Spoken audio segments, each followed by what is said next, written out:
In this video, I'm going to show you how to create a subform in Zoho Creator. Now, the first thing you want to do, you want to, of course, open up one of your apps. And over here, I have just a random form, and I'm going to click on Add this application at the very top right.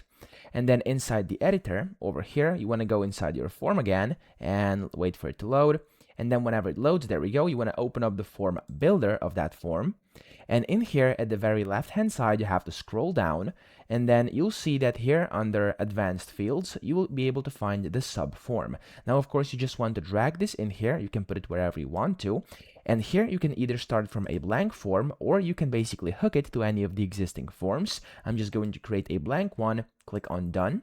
And then over here, as you can see, it doesn't have any fields. I'm just going to click on add field, and you can put in whatever you want. I'm going to do name over here, for example. There we go, it's been added. And I'm also going to add email and address over here. There we go.